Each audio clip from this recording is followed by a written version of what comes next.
रोज accident होतोय. कुण्या अधिकाऱ्याला कुण्या पुढाऱ्याला गेलं तर मरू द्या, त्याची काळजी नाही किंवा भीती नाही. बाबा काही सुद्धा काळजी करायची गरज नाही. का झाल्यावर कोणी बघायला सुद्धा कोणी येत नाही का.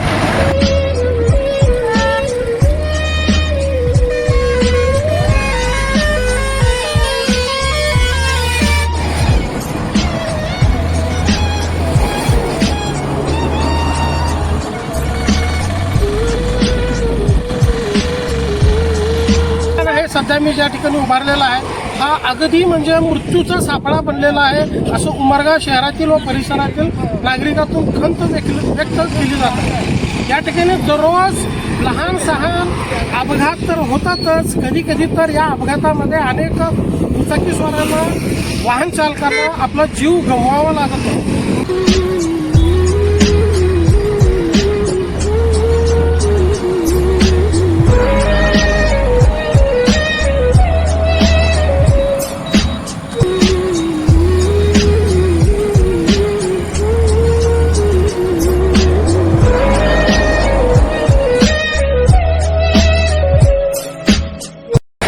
आमदार घेऊन गेले, खासदार बी देऊन गेले, त्यांनी 2 मोर्चे बी घेतले.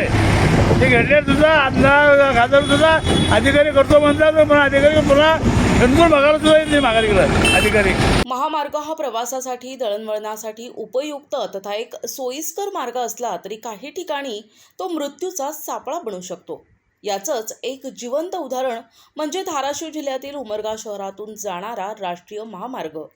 राज्याचे मंत्री, लोकप्रतिनिधी आणि जिल्हाधिकाऱ्यांपासून ते सर्व अधिकारी याच बायपास कॉर्नर रस्त्यावरून उमरगा शहरात दाखल होतात, पण सगळेच अदृश्य कारणावरून चुप्पी साधतात.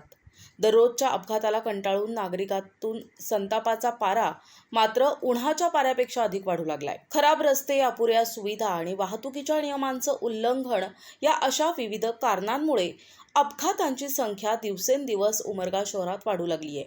याकडे कुणाचंच लक्ष नाही अशी खंत नागरिकांमधून व्यक्त होत आहे, ज्यामुळे हा महामार्ग चक्क मृत्यूचा सापळा ठरतोय.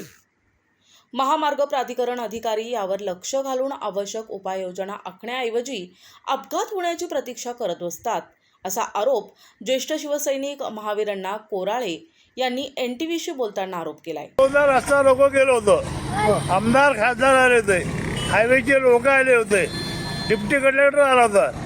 ते लोक हायवेचे लोक येऊन रोड ब्रेकर करतो बोलले, रोड ब्रेकर करणार, पट्टे मारणार, बाण लावणार, काही सुद्धा करणार. 3दा मोर्चा बंद, रस्ता बंद केलतो. 3दा बंद करून बी आले नाहीत. रोज इथं 1-2 माणसं भरतात. आणि मला काय म्हणायचं आहे, याच रस्त्यावरून लोकप्रतिनिधी जातात, याच रस्त्यावरून सर्व अधिकारी जातात, मंत्री ज्या वेळेस येतात त्यावेळेस याच रस्त्यावरून जातात. या अडचणी त्यांनाही दिसत असतील ना. आता काल भाजपचे ग्रामविकास मंत्री असले ना गोरे साहेब, याच रस्त्याने या रस्त्याने गेले नाही. मग म्हणजे दररोज एवढ्या मोठ्या प्रमाणामध्ये अपघात व्हायचं कारण काय? कारण काय तर हे रोड ब्रेकच नाही ना, इथं रस्ता बरोबरच नाही ना, तर रोडच केले ना बरोबर. इथं चौक आला पाहिजे, इथं चौक केले नाही. आता याला मग जबाबदार कोण आहे? याला जबाबदार हायवेवालेच आणि आमदार खासदार. बाकीचे काय आमदार खासदार सांगणार नाही, निघून जाणार. त्यांचं काय अधिकार होय म्हणणार, होय म्हणलं की अधिकाऱ्याचंच काम असतं. त्याने काय थांबणार नाही काय तिथं. याच्यात लक्ष घालावं. अख्ख्या महाराष्ट्रामध्ये भारतामध्ये एवढा 1 नंबरचा रस्ता आपला खराब आहे, सोलापूर ते बॉर्डरपर्यंतचा. बाकीचा कुठलाही रोड खराब नाही. त्याच्यापेक्षा आपले 14-18 जे आहे आपलं बायपास वळण, हे सर्वात 100% धोक्यात वळण आहे.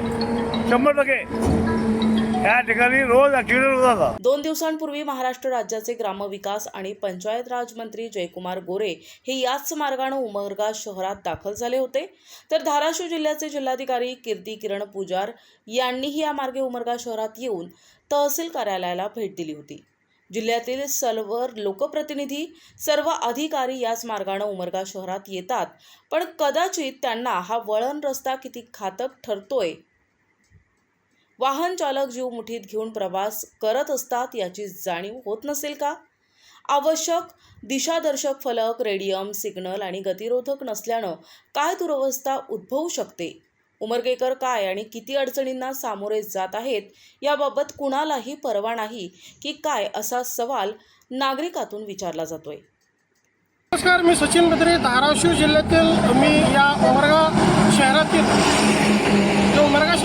बायपास मार्ग जातो, त्या बायपासच्या ठिकाणी आहे. उतराबाद सोलापूर हा राष्ट्रीय महामार्ग आणि या ठिकाणी उमरगा शहराला जाणारा हा मार्ग आहे. शहराला जाणारा तर हा आहे बायपास मार्ग. तर मुळात हा जो रस्ता आहे, हा जो ठिकाण आहे सध्या मी ज्या ठिकाणी उभारलेला आहे, हा अगदी म्हणजे मृत्यूचा सापळा बनलेला आहे असं उमरगा शहरातील व परिसरातील नागरिकातून खंत व्यक्त केली जाते. या ठिकाणी दररोज लहान सहान अपघात तर होतातच, कधी कधी तर या अपघातामध्ये अनेक दुचाकीस्वारांना वाहन चालकांना आपला जीव गमवावा लागतो. या रस्त्यामुळे एवढं प्रॉब्लेम आहे की मी घरातून शेताला येतो का नाही, की शेतातून घराला जातो का नाही, की माझी गॅरंटी मलाच नाही. माझं जीव मोठीत घेऊन बी प्रॉब्लेम आहे. पुन्हा लेबर शेतात कामाला येणार आहे, या रस्त्यामुळे पास करायला यायला तयार नाही शेतात कामाला. काय अडचण येतात पास करायला का? म्हणजे रस्ता ओलांडणे काय एवढा इथं अवघड जातं? गतिरोधक नाही, काहीच नाही. इथं एक तर सर्कल व्हायला पाहिजे, इथं सर्कल बी नाही. एक तर उमरगा बायपास आणि उमरगा शहरामध्ये जाणार रस्ता आहे, त्याला बायपास नाही, काहीच आपलं हेच केलं नाही. तिथं सिग्नल नाही, पुढे काहीच बसवलं नाही, गतिरोधक नाही.